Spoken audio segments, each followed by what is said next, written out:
Ladies and gentlemen, welcome back to the channel. In today's episode, I want to talk to you about identity. This is something that has been near and dear to my heart because over the last year, I've been doing a lot of soul searching. And this came from an episode I heard with Dr. Shankar, sorry if I butchered her name, and Huberman, who I absolutely love. And she breaks down how we form identity initially, and then if we're having this identity crisis, or if we don't exactly know who we are or who we want to be, she breaks down some pretty actionable ways, questions we can ask ourselves so we can figure this out. And that's what I want to share with you today. So the first thing that Dr. Maya talks about is this idea of identity foreclosure, which I'd never heard of before, but makes a lot of sense. This is the idea that a lot of our identity is actually inherited. This means that when we're growing up, there are things that we see that our parents do, our parents tell us, that we take for granted. Our identity is almost projected onto us because we don't have that knowledge or that context about the world yet to actually form our own identity. So we put a lot of identities on, whether it's about political beliefs or who we are or where we're from, what we're good at, blah, blah, blah, that our parents either tell us or other people tell us. It's identity foreclosure. We end up putting on an identity first that often carries with us a lot through life, but that doesn't mean that these identities that other people give us, we have to keep the older that we get. So when thinking about identity, and at least for kids, I just thought this fascinating, more about who we are rather than what we are or what we want to be. The second point that Dr. Maya made that I thought was pretty interesting and relevant to my own life was this idea of when we have to redefine our identity. And at some point, whether you become a parent or something interesting happens, possibly traumatic, when we have to kind of restructure our idea of ourselves to ourselves, what she talks about is finding the through line between these things. So again, for Dr. Maya as an example, she was talking about growing up wanting to be a musician, but when that was taken from her, she said, okay, maybe it wasn't the actual act of violin itself. My identity wasn't constructed around just this one instrument. What, if you break that down, what was at the base of that? Why did I actually love playing the music? And what she talked about was finding that through line between all the things she loved, whether it was behavioral science, or she later found, or through playing music and all these other things. There was this connection to other people, this connection to humans. It wasn't the fact that it was the violin that she really loved. It was this idea that she could play music and then make other people feel something special. That to her really was where the magic sauce was. And so she said, that is something she can base her identity on. That's not something that's going anywhere. This love of connecting to humans, it just might manifest differently. Maybe it's violin. Maybe it was creating behavioral change. She had a job in the White House, and then she became a behavioral scientist. The through line, the action, the job itself can change, but really dialing in what is the connecting piece underlying the action in our identity that we actually gravitate toward, that we actually love.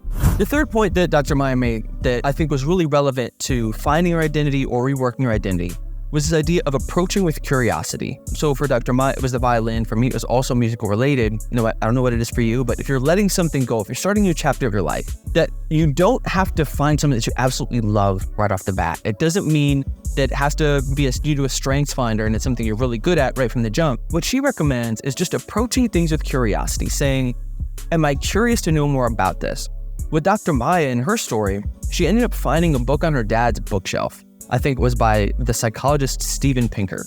And it was about language. And it was the first thing when she was in this, I think it was 1 or 2 years, that was this painful exploratory phase after she was leaving the music, that she said, oh, this is interesting. It was interesting enough for her to ask the question, am I curious enough about this to keep learning about it? So I like this idea of approaching with curiosity as a tool, as a simple kind of tool in the tool belt that you can bust out and say, am I curious enough about this to at least ask more questions to learn more about it? Doesn't mean you have to be great at it, but at least gives you a direction to continue pursuing something and then seeing where it goes.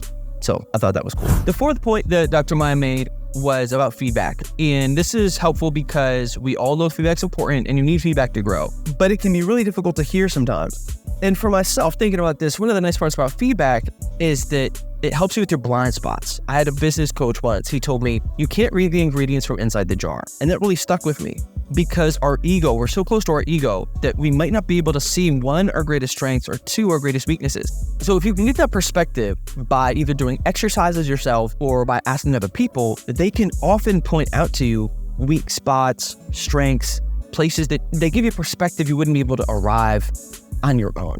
And a shortcut that she talks about that I thought was really interesting was this idea of using the phrase, you might be right, of asking people for feedback and then saying you might be right. Because feedback can often feel like a critique. It can often feel personal or almost like an insult or a slight. But with this phrase, you might be right, it says it acknowledges their ideas, it acknowledges them and their perspective, But it still gives you the out if you disagree to say, I don't think that's exactly right. But at the same time, say, you know what, you might be right.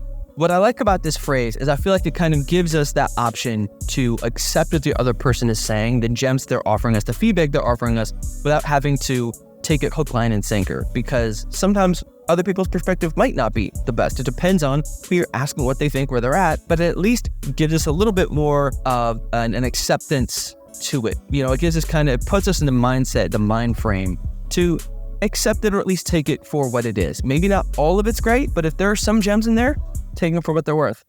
You might be right. The fifth point that Dr. Maya made that I thought was relevant was this idea of perspective. That even though we often ask people for other feedback, we can often reframe this and give ourselves feedback better. How? By talking to ourselves as if we were talking to a friend. I know this sounds crazy, but hear me out.